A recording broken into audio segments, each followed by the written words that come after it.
সেইজন ব্যক্তি বহুত মজবুত হয় যি ভিতৰৰ পৰা এবাৰ ভাঙি যায়। ভগৱানে কৈছে তুমি শোৱাৰ আগতেই সকলোকে ক্ষমা কৰি দিবা আৰু মই শুই উঠাৰ আগতেই তোমাক ক্ষমা কৰি দিম। তোমাক সন্মান মূল্য দিব নজনাজনৰ লগত থকাতকৈ অকলে থকাই শ্ৰেষ্ঠ। জীৱনটো এনেকুৱা এখন কিতাপ যাৰ বহুত পৃষ্ঠা আপুনি নিজেই পঢ়িবলৈ বাকী আছে। সেইজনক এবাৰ ধন্যবাদ দিয়ক যিজনে আপোনাৰ বিশ্বাস ভংগ কৰিছে, কাৰণ বিশ্বাসো বহুত ভাবি চিন্তিহে কৰিব লাগে। মানুহে আপোনাৰ কথা কি ভাবিছে সেইটো চিন্তা কৰাতকৈ আপুনি আপোনাক কি বুলি ভাবে সেইটোহে চিন্তা কৰক। যদি আজি আপুনি উপাৰ্জনতকৈ বেছি কষ্ট কৰিছে তেন্তে আপুনি বহুত সোনকালে কষ্টতকৈ বেছি উপাৰ্জন কৰিব পাৰিব।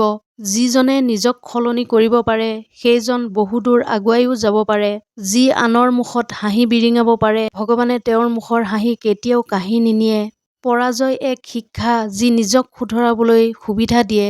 জীৱনত এনে কাম কৰা যাতে তোমাৰ মা-দেউতাই তোমাক আকৌ এবাৰ সন্তান হিচাপে পাবলৈ ভগৱানৰ ওচৰত প্ৰাৰ্থনা কৰে। কাৰো অন্তৰত দুখ নিদিব, কাৰণ সেইজনৰ অন্তৰখনো আপোনাৰ অন্তৰখনৰ দৰেই কোমল। কেতিয়াবা জীৱনত আনৰ দুখৰ সমভাগী হৈ চাওক। ধন টকা পইচা নাপালেও মনত বহুত শান্তি পাব। ভিক্ষা কাৰোবাৰ বাবে পেচা হ'ব পাৰে, কিন্তু সৰহ সংখ্যক লোকেই ভোকৰ তাড়নাতহে ভিক্ষা কৰে। মুখৰ মাতষাৰ হাজাৰ টকাতকৈও মূল্যৱান। এনেধৰণৰ মটিভেশ্যনেল ভিডিঅ' পাই থাকিবলৈ মোৰ চেনেলটো ছাবস্ক্ৰাইব কৰিবলৈ নাপাহৰিব। ধন্যবাদ।